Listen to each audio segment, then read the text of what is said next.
Hey, good morning. So for the next few days, I'll be living in this condo located in the heart of Toronto, kind of near Eden Centre. So I thought it'd be a really great opportunity to kind of give you guys a little glimpse of the day in the life of a digital entrepreneur living in Toronto. As I take you with me throughout the day, I'll be showing you kind of like the good sides of being an entrepreneur and also the not so great sides of being an entrepreneur. So you can kind of get a glimpse of if you can see yourself living this type of life and if you like it or if you don't like it. Anyway, so today is a jam-packed day, so let's get started with breakfast. So for breakfast today, I'm having a bowl of bok choy that I just boiled and some leftover congee. A very light and easy breakfast for my stomach. So I have to have a pretty big breakfast today because I'll be playing tennis with one of my friends, kind of near Yorkville. And then I have to run back home because later this afternoon, I'm doing a personal finance literacy workshop for a private school located in Vancouver. And this workshop is all about wealth generations. So I'm going to eat my breakfast now and I'll catch you guys later.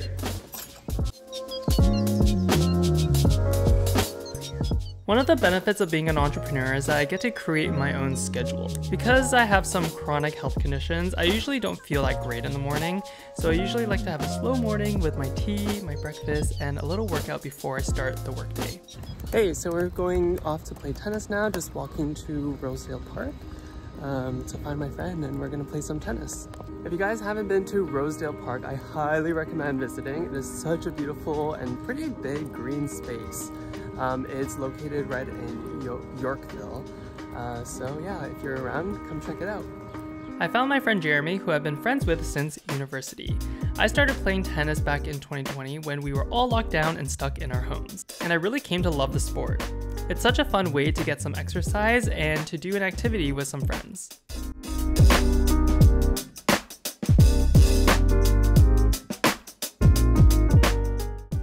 Clearly, I'm sure you can tell I'm still not a professional tennis player, but at least I can hit the ball a few times. After tennis, Jeremy and I grabbed lunch and then I headed back home. Okay, so I just took a quick shower and now I'm going to hop on a Zoom call because I'll be teaching a personal finance literacy workshop all about the art of wealth generation. So this is my setup over here. I have my mic over here and my laptop over here. In this workshop, I talked about some of the major pitfalls people make when it comes to building wealth, how to avoid them, and what to do instead. When I host workshops, I always try to ask questions and make it as engaging as possible.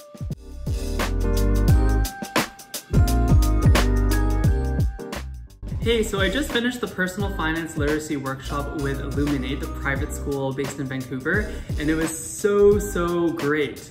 There was about 30 students who arrived and they were so engaging, they were asking a lot of questions, and it was such a great learning environment. And during this presentation, my energy was so high, and I truly felt that this is what I'm supposed to be doing. Teaching people how to use money so that they can use it to create anything in their lives is what I am meant to do. And I'm so happy that I've been able to find what my purpose and what my passion is. And the reason why I have such a deep passion for personal finance, it's because I know how it feels to deal with money issues. Growing up, my family was constantly struggling with their finances and their money, and it feels so shitty to be in that type of situation. And I don't want anyone that I know, anyone that I love to ever have to go through that type of situation. And so as a kid, I always used to wonder, like, why is it that my family has to deal with all of these money problems, and why are we in this type of situation?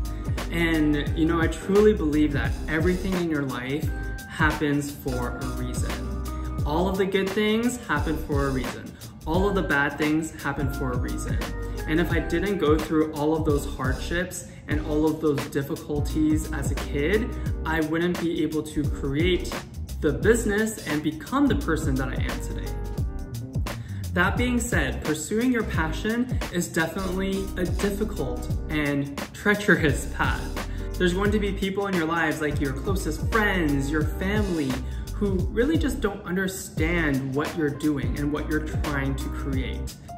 I remember telling one of my friends like, oh my gosh, I'm starting this personal finance coaching business. And she was like, oh, like what? Like, why are you doing that? And like, why aren't you just like sticking to your regular corporate job? And for so many entrepreneurs, this is such a common situation because the truth is they're going to put their insecurities, their belief that it's impossible for them onto you. And so you as an entrepreneur, or you as someone who wants to be an entrepreneur, has to be able to identify that and realize that what they're saying isn't directed to you, it's actually directed to themselves. And so regardless of what other people are going to say, regardless if you have your parents' support or your friends' support, you have to be willing to take action towards your goals regardless of what other people say. Okay, so now it's about 4 p.m. and I have dinner plans at around 6 p.m. So I have about a 2-hour window in order to get some work done. So come with me. Today I was doing a lot of boring administrative activities like paying my credit card bill, managing my investments, and categorizing my expenses. One of the cons of owning a business is that your personal finance becomes a lot more complicated. When I was working a 9-to-5 job, it would be so easy to have the same paycheck every week and set up automatic payments that go directly into my saving or investment accounts. As an entrepreneur though, you have to be okay with having inconsistent income. Some months, money comes in, and other months, money just goes out. But learning to be an entrepreneur is learning to effectively manage your mind and your finances. After a few hours of work, I started to get ready to go out to dinner. Okay, so now it's dinner time and I'm going to meet up with a few of my university friends, kind of uptown at a Korean restaurant. So I'll talk to you guys later.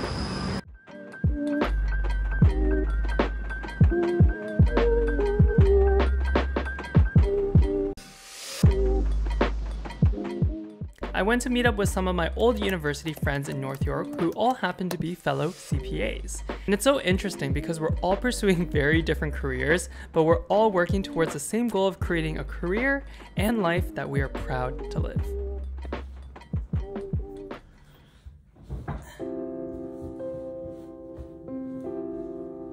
Hey, so it is now around 10 o'clock, so I'm about to do my evening routine, where I typically do about like 20 minutes of reading and then like 20 or 30 minutes of journaling. Something that I was journaling about today is something that one of my cousins asked me recently.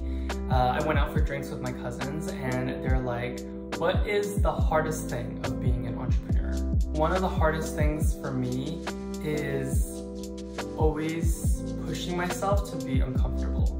For me, as someone who's very introverted and someone who's very private, it was very difficult and uncomfortable for me to put myself on the internet and share my life and share my story with people on the internet.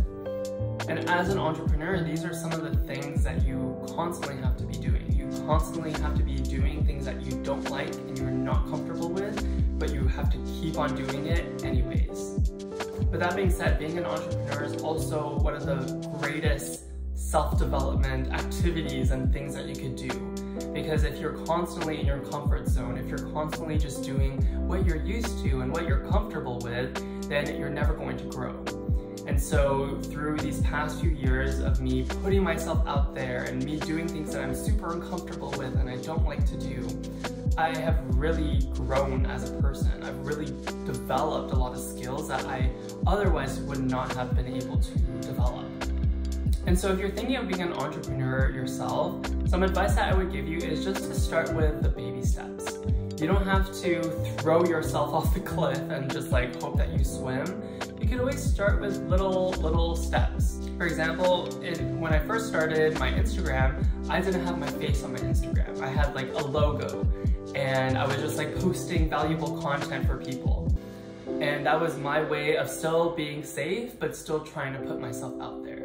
And then as I got used to it, then I started to show my face. And then I started to do live streams. And so it doesn't really matter what sort of business that you start, whether it's an e-commerce business, a freelancing business, a coaching business, there's going to be parts and areas where you're going to have to push yourself out of your comfort zone. And as an entrepreneur, and if you want to be a successful entrepreneur, you just have to be good at being uncomfortable and still doing it anyways.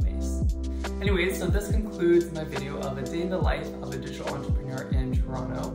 I hope you guys kind of got a great insight of what it might be like to be an entrepreneur, some of the good things and also some of the not so great things of being an entrepreneur. Make sure to like and subscribe if you want to continuously have these money chats and learn more about your personal finances. If you have any questions, feel free to let me know in the comments or shoot me a DM on my Instagram at Michael Lee Kim. That's it for today, guys, and have a great night. Bye.